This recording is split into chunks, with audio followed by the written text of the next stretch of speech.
The second announcement is related to interpretation. In the chat, in some seconds, you will find an instruction on how to use the interpretation channels in case you would need that. And if you're experiencing any difficulties, please let us know in the chat. Also, to break the ice, since there are quite a few new faces and maybe some colleagues you know also from before, please let us know in the chat the country and organization you're coming from so that we all get a better feeling for who is in the room today. So this would be all for the service announcement. And coming back to the topic of our meeting, I just want to say that as ATI, our commitment has always been to foster stronger, more equitable domestic revenue mobilization as a cornerstone for sustainable development. And our idea for today was to basically bring closer to you what this toolkit that we had in mind, that we've developed is, and how it can be accessed and used. Today with us are colleagues from UNU-WIDER, IMF, and Uganda Revenue Authority, who will share their views on the toolkit from their different perspectives. I will introduce them as we come to their inputs, but before that, we will hear two introductory remarks, first being from our colleague, Ms. Stephanie Rauscher, who is the coordinator of the International Tax Compact, which facilitates the secretariat role of the Addis Tax Initiative. Stephanie, welcome. Thank you, Nicola. Good morning, good afternoon, and good evening to all present. On behalf of the Addis Tax Initiative, I'm delighted to welcome you today for the launch of the Tax Gap Estimation Toolkit. What is the Addis Tax Initiative? The Addis Tax Initiative is a multi-stakeholder initiative comprising 33 countries, partner countries, 20 development partners, and 20 supporting organizations. ATI members are united by the vision of tax systems that work for people and advance the Sustainable Development Goals. The ATI's mission is to promote fair and effective domestic resource mobilization, policy coherence, and the social contract through partnership and knowledge building. And ATI members jointly developed the ATI Declaration 2025, which includes 4 commitments to enhance collective action and reach ATI members' shared vision. A vital step to improve domestic revenue mobilization and aligned with the ATI's mission to strengthen tax systems globally is this toolkit. It equips countries with a systematic approach to evaluate and understand revenue losses, empowering policymakers to take effective actions, and it helps identifying gaps in tax compliance and craft evidence-based measures to address them. This is particularly useful in situations where tax administrations struggle with limited compliance and have only limited enforcement resources. The toolkit promotes transparency, accountability, and equity in tax systems, which is a shared priority for the ATI and its members. The ATI is proud to have supported the development of this toolkit, which highlights our commitment to fostering collaboration and building capacity in partner countries. The toolkit was developed as part of ATI's work under Commitment 1 of the ATI Declaration 2025, which underlines ATI partner countries' commitment to enhance domestic resource mobilization based on equitable tax policies, as well as efficient, effective, and transparent revenue administrations.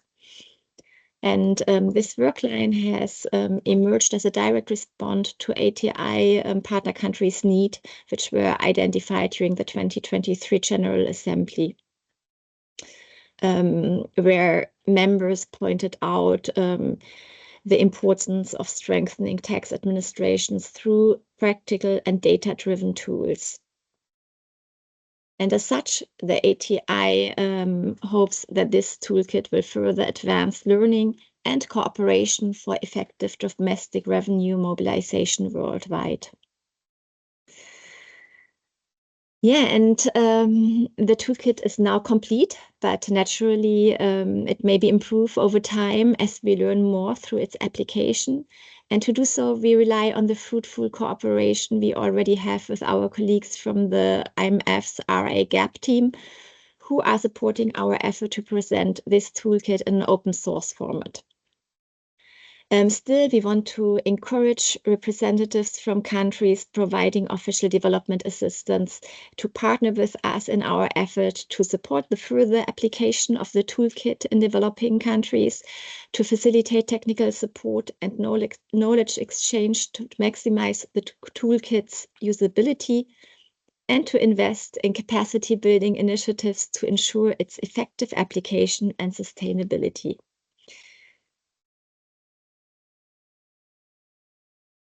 I wish to express a sincere thank you to the UNU-WIDER team of researchers and partners behind this launch. This milestone represents a step forward in advancing equitable, robust, and efficient tax systems globally. And we believe that through continued collaboration and commitment, we can create lasting improvements in DRM that benefits all citizens. So thank you very much, and I wish all of us a successful workshop and learning experience. Stephanie, thank you very much. So now we will also hear from our dear colleague Jukka Pirtila, who will provide some background about the project at UNU-WIDER. Jukka is a professor of public economics at the University of Helsinki, and he works as a non-resident senior research fellow at UNU-WIDER. Jukka, welcome, and please take the floor. Thank you so much, and hello everybody. Pleased to be here. It's my pleasure also to keep the opening remarks on behalf of UNU-WIDER team on this occasion of the launch of the Tax Gap Toolkit. So what I would like to do is say a little bit of background about what the institution is about, and then how this Tax Gap Toolkit fits into the overall work that we do in the institution. Next slide, please. So UNU-WIDER is a research institution that does development economic research, but in addition to conducting research only, it also provides a forum for disseminating research findings and debating research findings, and then we care a lot about also then building capacities in our partner countries for research going forward. The work in the institution is organized via a work program, and the current work program for 2024-2027 has three main components, namely research on peace or the lack of it, and it would be conflicts, equality. So the institution has a long history in terms of worrying about unequal distribution of incomes and well-being, and that work is continued. And then the third component, and this is the component which is closest to the work which is presented in the event today, pertains to fiscal space, namely creating fiscal space for development. And in all these areas, there are cross-cutting themes that are related to gender equality, climate policies, and much of the work what we do is underpinned by, of course, by data. Next slide. So in the fiscal space research area, there are several subcomponents, and some of them, like the political economy of taxation and the reform of the international financial architecture, take a more macro level perspective in the area of tax.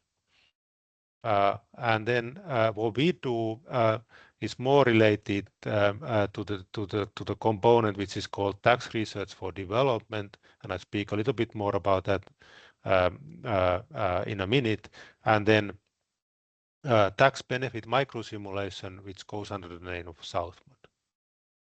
And again, also in this research area, research is being done, capacity development and training events are being organized, and then also we pay special attention to trying to disseminate research in accessible formats. Next. So the main objective what we have in the tax research for development research area or project are to conduct research mostly utilizing administrative data that comes from the revenue authorities themselves that we work together with.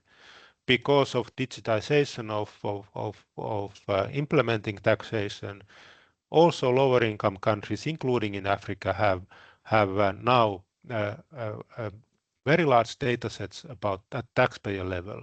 And these data we use for research looking at compliance, tax compliance, but also on how taxation impacts then the individuals and firms' activities.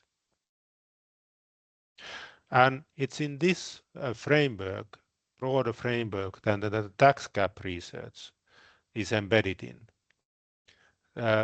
And really it started off with discussions with our colleagues in the Zambia Revenue Authority, because they share that they were tasked to do tax gap analysis, and they wanted to do this in a collaborative fashion. And so a research study on estimating the value-added tax and the corporate income tax gaps was undertaken as a joint effort between Zambia Revenue Authority and UNU-WIDER. So this was seen as something that could be relevant also to the other countries, and a similar research study was prepared utilizing the value-added tax data from Tanzania. And this paper is now, I'm happy to report, forthcoming in the Sessi for Economic Studies refereed journal. So in addition to these two country-specific studies, we thought that it could make sense to make this more general, more generic. And here I'm grateful for the support from ATI that we were able to develop a toolkit which is meant to be more general, and the toolkit comes with the with computer code, plus then also written material about how to interpret then the findings from the first of all what the computer code does, and then how to interpret the results it gives. And this is the toolkit that we are now speaking about, and my colleague will be sharing more information about what the toolkit contains. And it's being used as we speak in estimations in Uganda, and in the Rwandan case we are now busy with colleagues doing the same thing in the VAT context, and also South Africa has a project which is done in collaboration with the institution using the toolkit. So it's being now tested, if you like, in these country contexts. So I don't want to take more of the time today, so I'm just looking forward to the discussions and exchange today. Thank you so much. Okay, thank you very much. And now we come to our very, very dear colleague Amina Ibrahim, who is a research fellow at UNU-WIDER. She leads the Tax Research for Development program, coordinating and conducting research in Uganda, Rwanda, Tanzania, Zambia, and South Africa. She was part of the research team at UNU-WIDER who developed the toolkit with ATI support, and she will explain how the toolkit works from data preparation to estimation. So pay close attention. This is why you joined us today. Amina, please take the floor. Thank you, Nicola, and thank you, colleagues, for joining today. It's really a pleasure to reach this point today after a year long of hard work and thinking, what would be the most useful for colleagues around the world. So maybe we can go to the next slide and I can kickstart, what we were thinking about. So I believe Stephanie and Jukka started us off with a really great overview and kind of context for how this all fits in institutionally, both at the ATI and also at UNU-WIDER. But maybe I give a little bit more deeper expression of how we, how we kind of motivated for some of this work, even in terms of the kind of research. So we can understand that as part of domestic revenue mobilization, we need to think about effectively gathering tax revenue. And one of the ways in which we could try and answer some of these questions about gathering tax revenue and tax compliance challenges is to use micro-level data. And with this micro-level data, we started to look for ways in which we could estimate and understand revenue leakage and where these gaps exist. And this is kind of where this idea of the toolkit came from. So the idea that there are challenges and we need to know and understand where they are so that actions can be taken proactively and policies can be designed with evidence behind it. We've also taken into mind the commitments from the ATI side as well, so that the toolkit is both adaptable and it's a framework that can be institutionalized, and this is really for regular estimation and estimation that can be consistent over time. So these are some of the important motivations for us. Next slide. Now, we kind of assumed, right, because we've said, okay, what is the tax? We've assumed that everybody on this call kind of knows what the tax gap is, but maybe I'll take just a moment to explain so we know, again, where we're coming from and, hopefully where we're going together. So the tax gap is the difference between the actual and potential tax collected under full compliance with the tax code. And so that's kind of a broad definition. And what, if you start to think about, what does this mean in terms of policy, the literature and kind of distinguishes between the compliance gap and the policy gap. And so the policy gap you can think about is the set of rules and regulations and expenditures and incentives within the tax system that exist and often for good reason, but mean a reduction in revenue that's actually kind of built within the system. So this is kind of the policy gap. The compliance gap challenges or thinks a little bit more about the additional revenues that could be raised if your legislation is very well enforced. And this is really where we want to focus our energy and attention. So this is where compliance, when in some areas or some countries where compliance challenges exist, and what can actually be done about this. Next slide. Now, why would we do this? So, why is this tax gap in number? Why is it just so important? At the kind of high level, it's often used as a performance indicator, and it's kind of almost a measurement of the tax administration's effectiveness in relation to tax collection. And it's a complementary indicator to tax to GDP ratios or targets. And what it's sometimes used for is to kind of explain the shortfalls in tax revenue. So it's meant to be used in terms of understanding where the revenue leakage occurs, and then, if used well, considered what the kind of corrective actions are for improving the performance of revenue collection. And then, if the cycle kind of works very well, the analysis is meant to be part of a process that improves compliance risk management within a revenue authority or tax authority. And so you can really build a system around this. And these are not, my own thoughts. These are also, thoughts and from materials from the IMF, who we've engaged closely with during this year. Next slide. Now, a word of caution, because I don't also want to, I'm really excited about this. I also want you to understand that this is not the be all and end all, and how to interpret and understand some of these numbers. Tax gap estimates are somewhat rough indicators of revenue loss. They're not meant to be precise to the specific dollar or specific cent amount. They give you an indication of what that potential revenue loss is. And really the usefulness comes depending on the methodology and the data used. And what we're putting forward today is really that we could consider using a methodology that is consistent and data that is at a micro level and again, used consistently over time. So to improve this. Because we understand there are challenges within data, and I'll talk in a few moments about audit data, and there are things that change over time.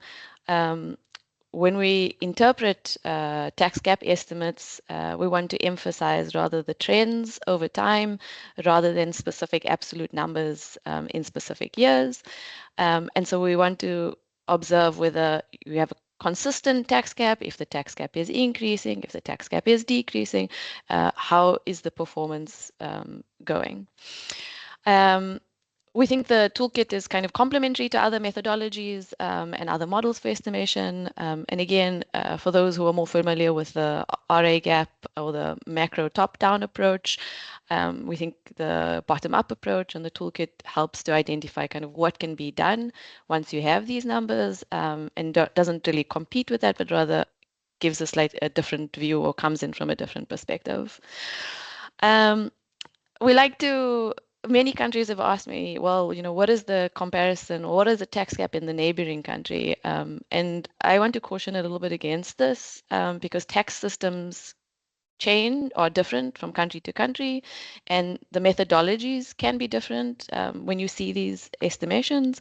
And maybe this is kind of, an advantage of the toolkit because, the more countries adopt and the more countries who adopt the methodology and kind of use it systematically over time, the more you can kind of look across, but also to keep in mind that actually tax systems, context, tax law can be different.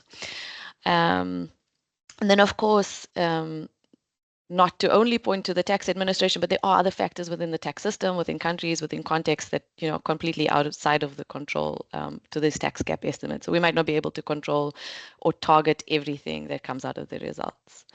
Next slide, please. Okay, so what exactly is this toolkit? What exactly are we talking about here? So it's really 3 pieces of materials, and it's all available now on our website. It's a technical note that describes the methodology and in detail and how the implementation takes place. It talks a lot about machine learning because this is somewhat of a new methodology used in this kind of context. And again, I'll talk about that in a few minutes. So we have some kind of more formalized document that kind of takes you through and explains how this all goes. Then we have the implementation code. Here I've written that's the Stata code. So we've written this package in Stata, and each section and each line in the code is kind of explained what happens in each step. And hand in hand with the Stata code is a README file, which again kind of gives further details and information that goes hand in hand with each piece of the code. So it is kind of this package of adaptable materials to implement a tax compliance gap estimation based on the bottom-up approach using machine learning. Next. Now, if you want to get a little bit more into the mechanics of it, the toolkit has 2 parts. The first part, I would argue, is maybe quite the important part, is that on data preparation. So in order to make use of this toolkit, we need data. This is quite a data-heavy exercise, or the methodology is quite data-heavy. So you need information from your tax returns, you need information from your audits, and you need supplementary information about your taxpayers. And so together, these pieces of information are merged, and actually the toolkit spends some time taking you through the process of cleaning and preparing the data for analysis. And it describes also the kinds of data that's required and which are the important and maybe the less important pieces of data. Because we're using a machine learning approach, we think more data is useful because, of course, taxpayers could be quite crafty and maybe looking for different ways to prepare their taxes. And as such, this is something that we want to be able to model. Next slide, please.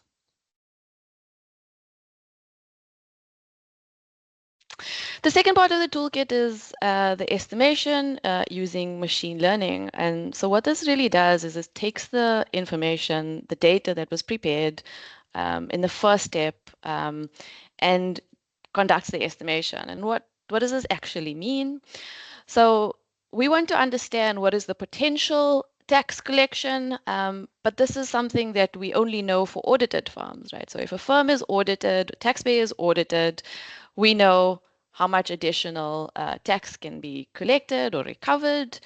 Sometimes we call this unpaid tax, sometimes we call this recovered tax. Different countries call it different terms. And the challenge with doing the bottom-up approach or the tax gap calculation is how do you get the potential taxation for those who've not been audited. So we don't know for firms who've not been audited or taxpayers who've not been audited what the potential recovery is.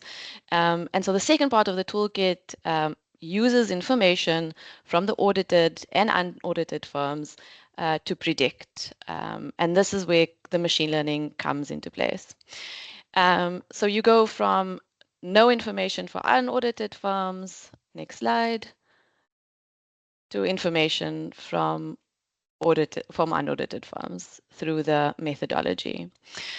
So here's a snapshot of the README file that tells you, in detail how this actually works. So we understand that artificial intelligence, machine learning, it can be and might be daunting and a bit of a black box, but we try our best to actually unpack what all of this means and what the methodology is doing, and how important each variables are in the modeling process. Next slide, please.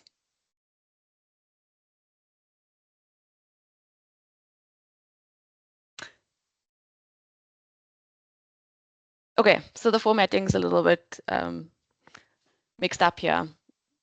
So I'll tell you what I wanted to say on this slide. So there's a process in this estimation. You start with data. You have more data for audited firms than you might for unaudited firms. And you can start this analysis by looking at the audited firms and use the information then to extrapolate for those who are unaudited. And then the last part, which I think is really kind of the advantage of the methodology, and I think where the usefulness comes in, is this idea of aggregating it at different levels. And why this is important is we might want to know, well, what can be done? Okay, so maybe the tax gap is 50%, but what can actually be done about reducing this tax gap? And this is where the kind of recovery rates can be estimated, or the tax gap can be estimated at different levels. So you can think about estimating it against the firm size. So is the VAT or the tax gap high within the medium-sized firms or large firms? Are there particular sectors where the tax gap is particularly large, and what can be done about it? And I'll show you soon, how we've done this in some countries. Next slide, please. Now, some may want to know why we've chosen to go ahead with machine learning. So I thought I would include this, and those materials will all be available online. But the basic idea is that the machine learning methodology uses both audited and unaudited taxpayer data. And this is to identify patterns and learn the most relevant variables in order to predict this tax potential revenue. In order to do the calculation. And there are a range of strengths from machine learning. It captures complex relationships. And we looked at it against an ordinary least squares model, so traditional statistics methodologies, and we see that it performs better. And so this is something that we think is, a good starting point. And there is a lot more room to adapt the model in terms of context, country contexts. Next slide, please.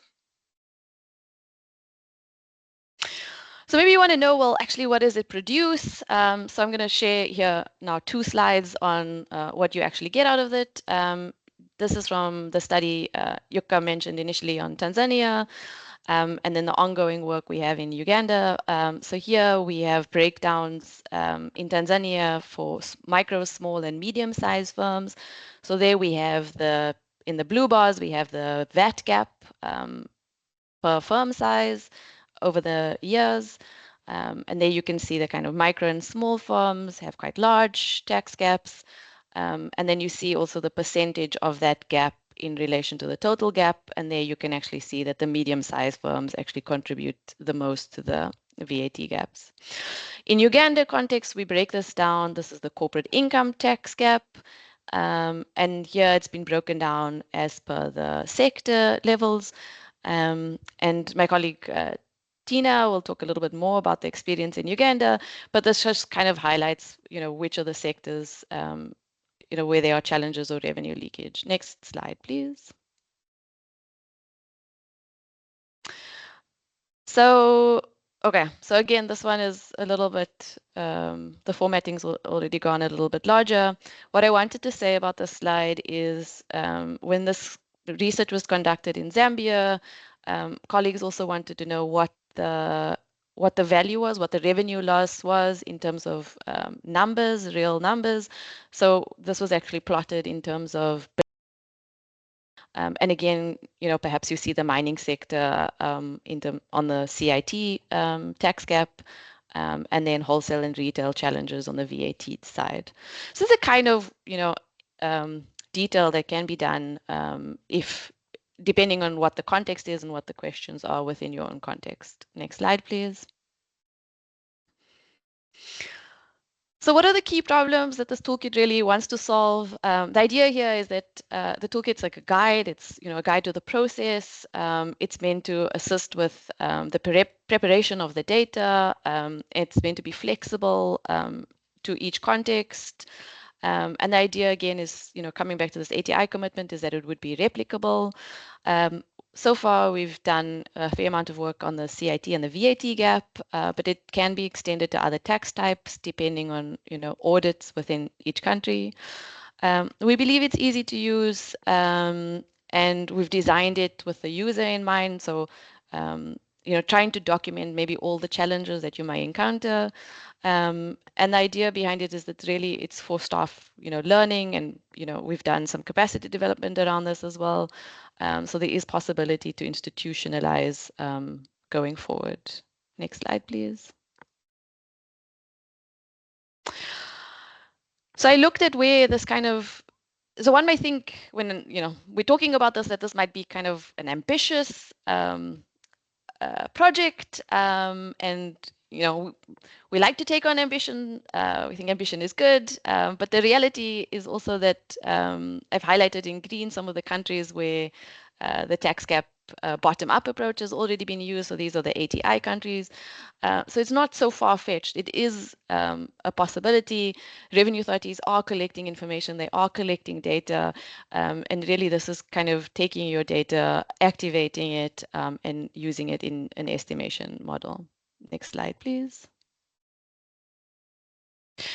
I just wanted to mention here that this is not only my own work, that this is there's a team of us that are behind this, and so everybody's names on, available here and in the materials, and we had quite a lot of fun doing this work, and we look forward to your feedback and comments. Maybe there's one more slide. Yeah, so just that the toolkit was developed with the support from the International Tax Compact. So we really have appreciated the collaboration this year. Thank you. Thank you very much, Amina, and apologies for the slide formatting issue. Just for the benefit of everyone, we will post the slides that had trouble with formatting in the chat now, and also we'll make the presentations available to everyone after the event. So now that we've heard the first input, we would be glad to hear questions from your side as well. So please use the chat, write the questions there, and then once we go through the other two inputs, we will pick them up in the Q&A part of the session. And we see some already coming in, and thank you for your interest. So as you're doing that, we will proceed with our second input coming from Mrs. Tina Kaidu, who is the Assistant Commissioner for Strategy and Research at the Uganda Revenue Authority. She's a tax researcher, policy analyst, and a revenue modeling expert with over 15 years experience in tax administration. So Tina, your team at the URA has worked with UNU-WIDER in piloting this toolkit. So what have you learned from the process? Please take the floor. Thank you, Nicola. Hello, everyone. I'm pleased to share URA's experience in implementing the Tax Gap Toolkit. Next slide. That's the outline of my presentation. I'll skip and go to the detail. But briefly, in the background, URA, Uganda Revenue Authority, and the UNU-WIDER have collaborated since 2018.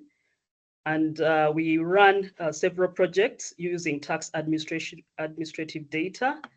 And this resulted into the establishment of the data lab in 2022.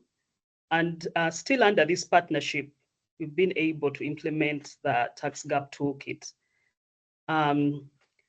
You've seen that in the members in the team that has been closely working with Amina, there was Gerald Agaba.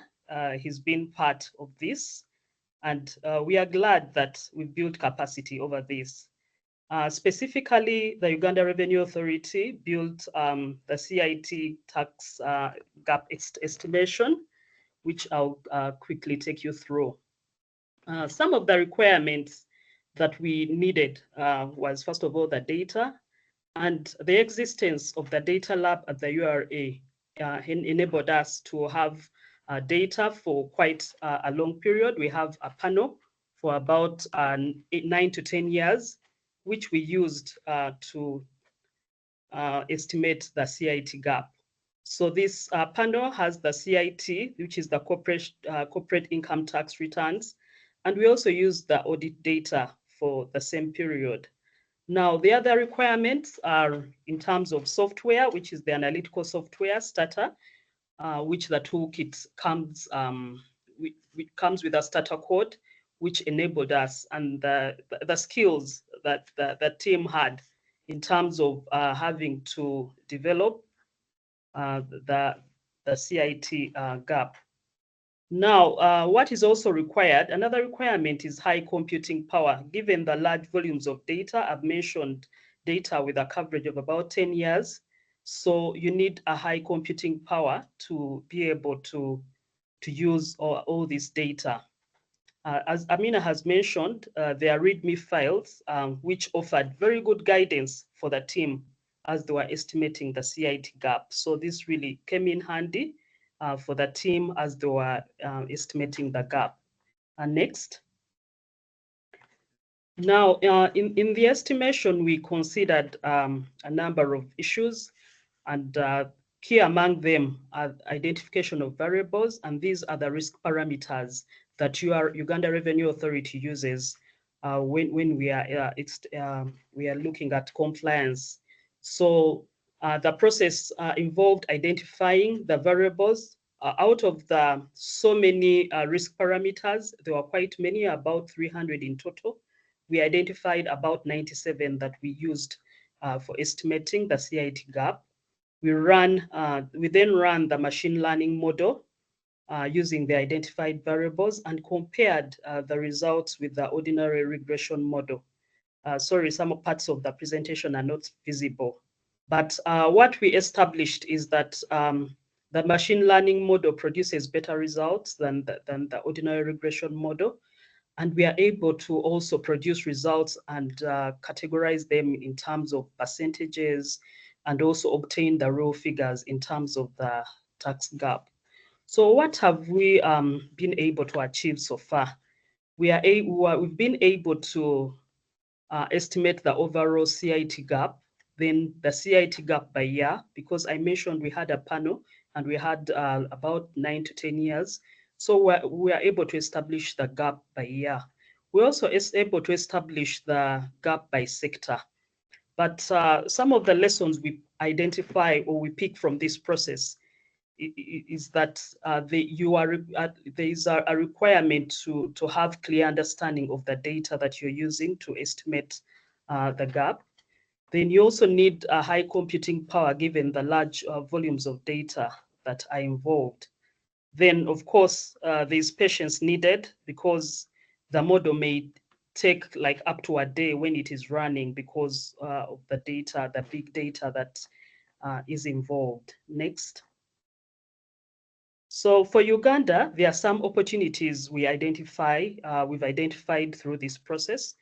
And these are that we shall be with the toolkit in place, we'll be able to annually compute the tax gap across the different tax heads. We've done it for CIT, and we know that now that we can actually do it for VAT and even all the other tax heads, and we can also do it by sector. Yes, and even then, when we are targeting our tax administration compliance efforts, we are able to target those sectors that have particularly high high gaps, and even the sectors with high tax gaps. In our findings, we established that the wholesale and retail sector, which is a large contributor to revenue, incidentally has a high tax gap. So we are able to target our efforts towards those sectors where we see high tax gaps.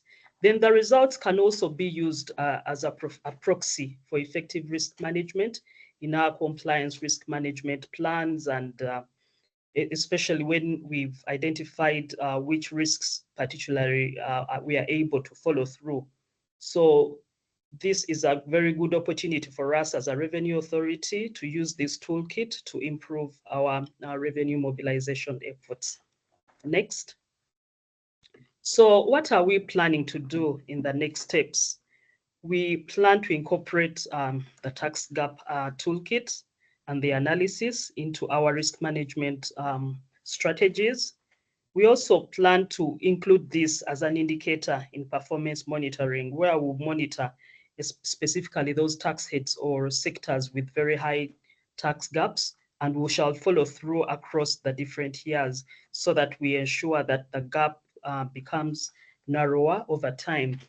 We also want to extend this estimation, like I previously mentioned, to other tax heads like pay-as-you-earn, VAT, and different categories that we may think of or deem necessary.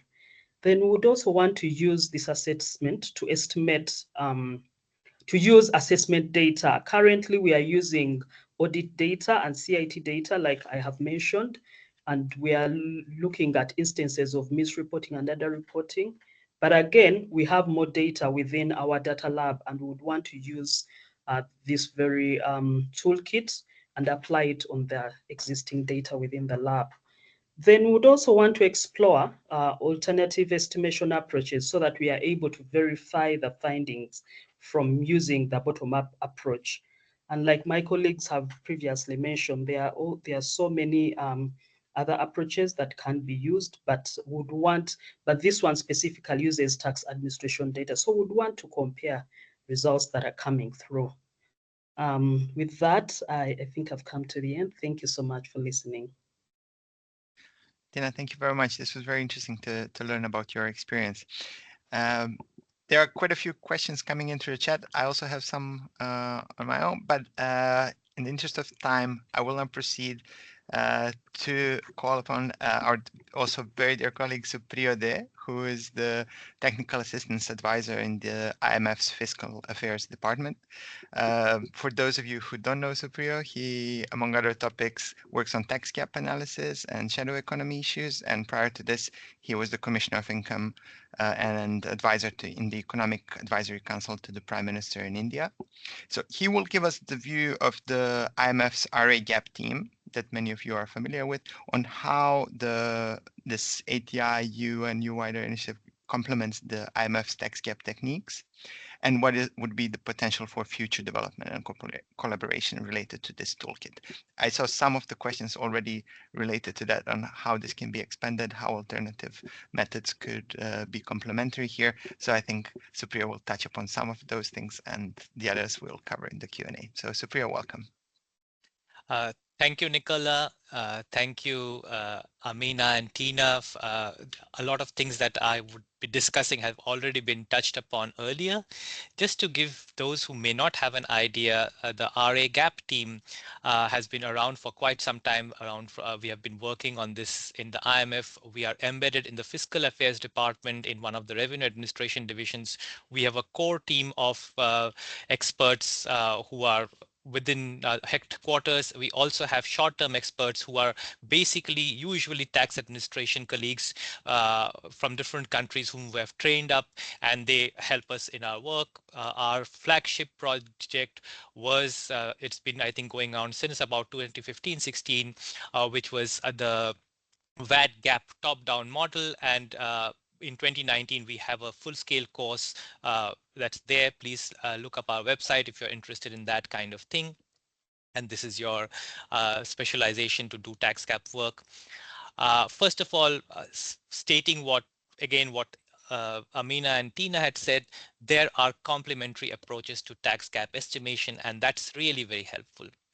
Now, just to recap what Amina has mentioned, that tax gap estimation, it plays a very vital role in explaining shortfalls in revenue. It's a high-level performance indicator of tax administration overall effectiveness, which is what Tina has been indicating, like if they track it over time, it's a performance indicator. And it's also an input for the compliance risk management. A bit of explanation there, you may have seen from the slides that I think Amina put up, that you can get a sectoral composition of, where there's more of a tax gap, which is where you should focus your compliance or enforcement or other treatment resources on.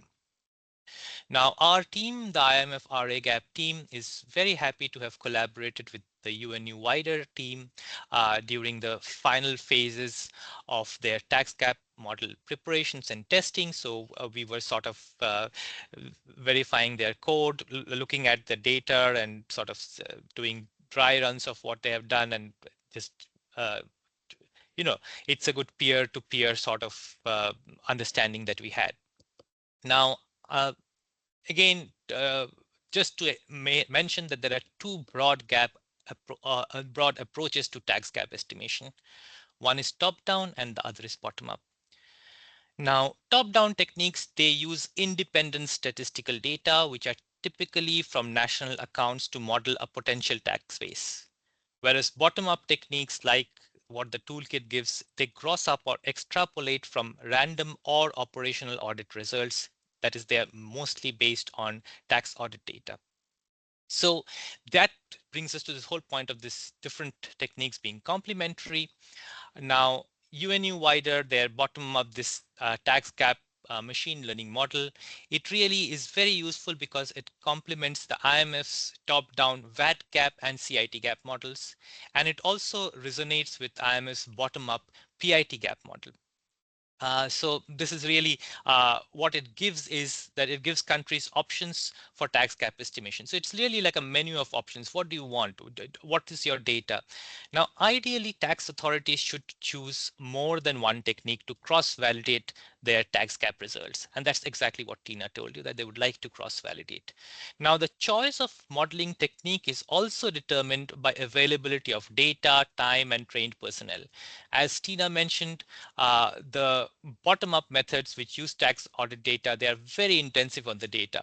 There may be limitations that you don't have that much of time, or that many trained personnel. So there are various options employed. We, in our capacity development work, when we go out to countries, we have seen some countries coming up and saying that, look, we need to do this very quickly, say in 6 months. So at this stage, we'll do a top-down CIT gap, say, just as an example.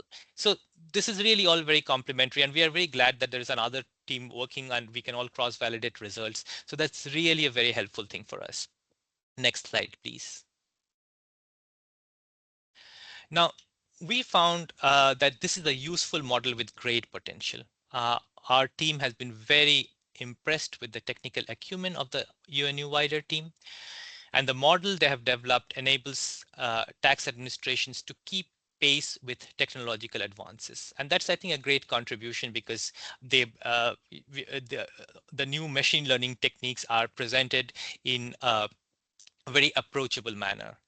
We also appreciate that the model has been piloted and tested in a developing country context, namely, I think, Uganda, and we also see, I think Zambia was mentioned, or Tanzania was mentioned. So it's good that that is being done. The other plus is that it is launched in a ready-to-use form, making it an invaluable asset for tax administrations that wish to embark on or already have tax gap estimations, but they want to improve upon it. The UNU-WIDER team, kudos to them. They have put together very good learning material and training program. As Amina mentioned, the toolkit comprises of training material. There's a README file, there's a Stata file. So this makes the model very accessible to the tax administrations wanting to adopt it. Now, we from the IMF RA Gap team, we are pleased to carry on our collaboration with UNU-WIDER, for example, by reviewing the model transcriptions, which is currently in Stata, and possibilities of other platforms, be it R or Python, whichever, because different countries work with different sort of software. There is great potential for further development in other areas of tax compliance. This is, for example, looking at a payments gap or filing gap and converting it to an open source for broader adoption. We wish the UNU-WIDER team and the larger ATI community all success in adopting, using, and improving this tool. Thank you. Superior, thank you very much. And I think I speak on behalf of both us and the UNU-WIDER team when I say that we are very, very happy that your team at IMF will be interested in picking up the work on the toolkit and doing something related to the first question we had from Samuel Allen, and that is the translation of the model into R or Python, whatever seems most appropriate. Okay, so this concludes the presentations we've had today. Now we will turn to your questions, which are all interesting, and we're happy to see quite a few of them. I was also told by our communications team that it would be very good if as many of you as possible turn on your cameras so that we can actually see you now in this more interactive part of our session. So I think some of the questions were related to the highlight this R or Python next steps were covered, the same as compatibility of approaches, and the question that came from Ms. Kondareva. If those are still not completely clear, please raise your hand and we'll call upon you. But one question that came related to how much it would cost to conduct a country tax gap analysis. This, I think, would be interested to pick up and maybe to hear from you, Amina.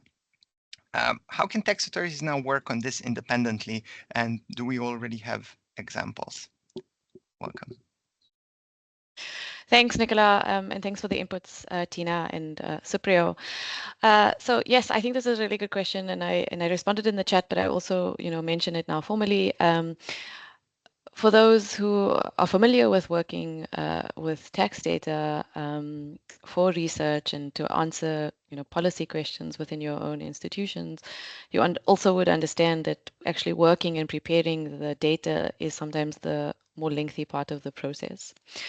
So you'll find that in Tina's presentation, even in the context of South Africa, where you have facilities that have the data prepared, that the estimation moves a little bit faster because you have prepared data that you can put into the toolkit. It's a little bit harder to estimate and give a firm number on what this would cost per institution, because that component might actually take a lot more time. From country by country, some countries don't even have or don't have all of their tax records digitized. And so this is, some things that need to be considered. So a couple of factors: the skill levels of the Revenue Authority staff vary, and yeah, so there are a couple of factors that need to be considered. Great. This is very interesting to hear, and I hope it answers Michael's question. So one question that came up is related to this open source availability, and maybe Supriyo, you would be interested in adding a bit to that. What would you think would be the advantages of this open source availability of the model? I think what do we mean by open source? We see that the code is available, right? The first step that happens is that when you go into when any country attempts a tax gap estimation, however well formulated the model be, it needs to be tweaked around for matching the tax policies, the administration systems, the data of that country. So that tweaking for those tax administrations that are fairly capable, they can do it on their own. So they don't have to call Amina's team or our team or anyone else to how to figure that out.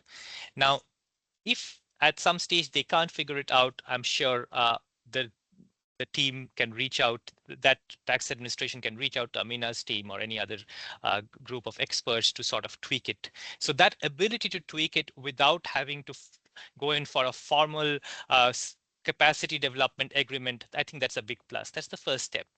The second is that if they modify it in some way that is useful for the larger community, then it becomes sort of a part of a global commons where they can improve it and maybe get back to us and said, look, this is what we faced, this is what we have done. And I leave it to Amina to think, and maybe I also see one of my colleagues, Chan, also joining up.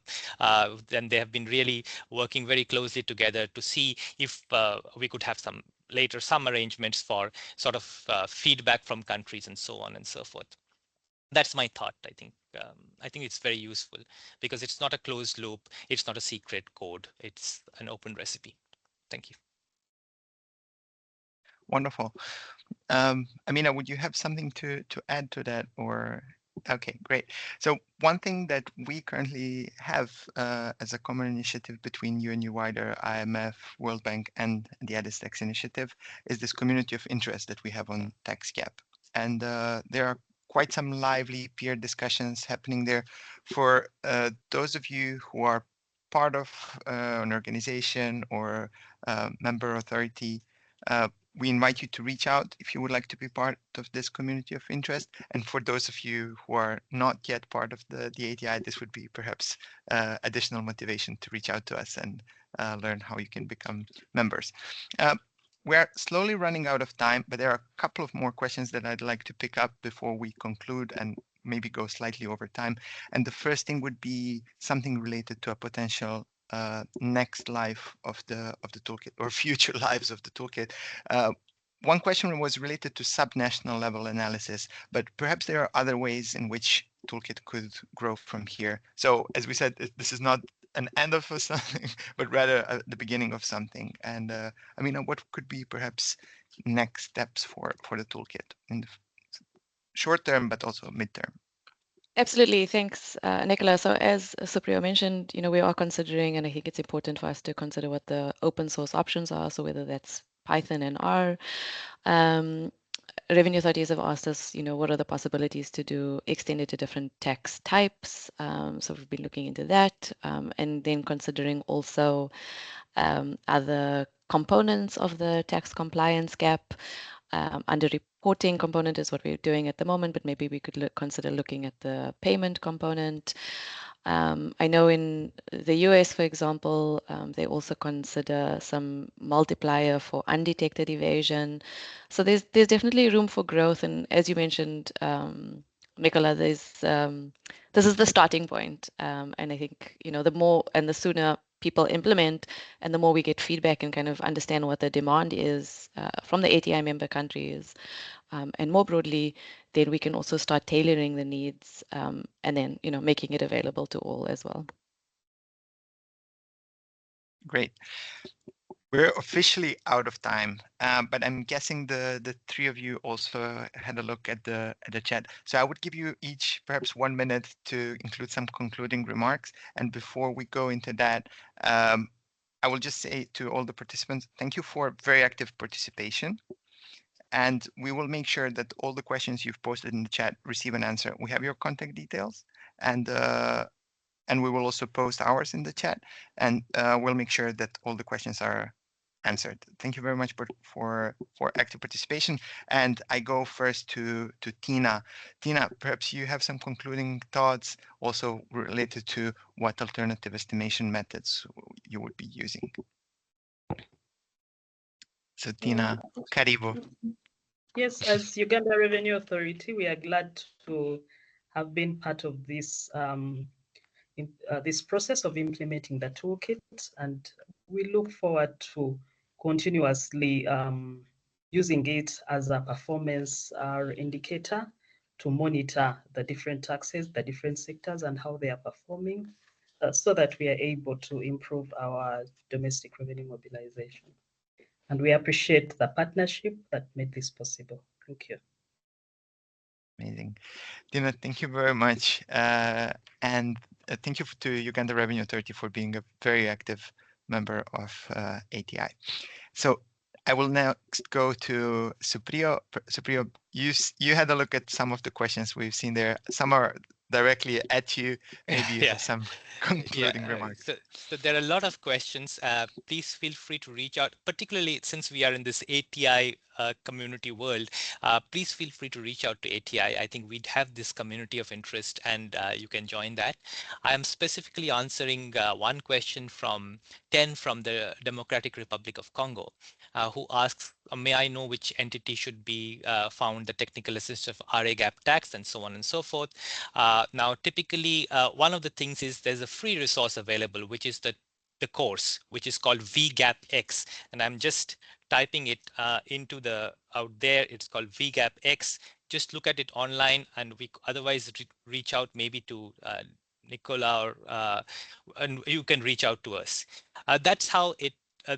That's a free resource. It's a course available, made available by the IMF that will teach you the complementary technique, the top-down VAT gap. There are also other resources available. We have some, working papers and technical notes and manuals available.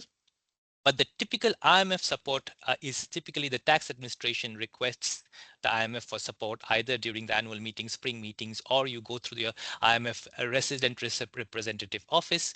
Related question, is it necessary only for the tax administration to run this program? No, in many countries, it's often the Ministry of Finance or external oversight body, even a research arm can run it, provided you have cooperation from the tax administration to get the data. Hope that answers the questions, and happy to take more questions. Thank you. Great. And Amina, we've started with you, but perhaps you have also some concluding remarks. Yes, thank you, Nicola. Thank you, everyone. Really lively chat, and really pushing us to think hard about, the ways forward. I think, my concluding comment is really that what we've been trying to do is make something that is potentially kind of high level and, maybe really challenging and out of reach, and trying to bring it to some kind of reality. So for revenue authorities who are collecting information about their tax base, their tax return information, and they're digitizing their records, we hope that this is really, like an activator for you to work with your data and actually do this kind of estimation. And we look forward to hearing from everyone in the coming days and weeks. Thank you so much. Amina, one action point that people need to do after we click leave in the meeting. What should people do? First things first is to head to our website and start looking at the material that we've shared. I believe my colleague Marie-France has shared it in the chat. The technical note, that would be the first point of call, and then the README file along with the do file. And the technical note should outline to you, what is really needed to get this done. Yes. Great. Thank you, Amina. And we are now 5 minutes over time, but I would just like to invite back our colleague Stephanie Rauscher to just say a few concluding sentences.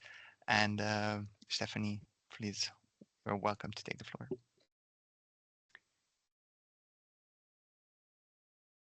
And you're muted. We almost went without that. Welcome. Thank you. Thank you for joining us today. I think it was an interesting discussion, and yes, if you're interested in implementing the toolkit in your country, or if you are interested in supporting another partner country in implementing the toolkit, please reach out to the ATI Secretariat to explore opportunities for collaboration on implementation and scaling efforts. So yes, thank you very much, and have a nice rest of the day. Thank you, Stephanie, and goodbye, everyone. Thank you for joining.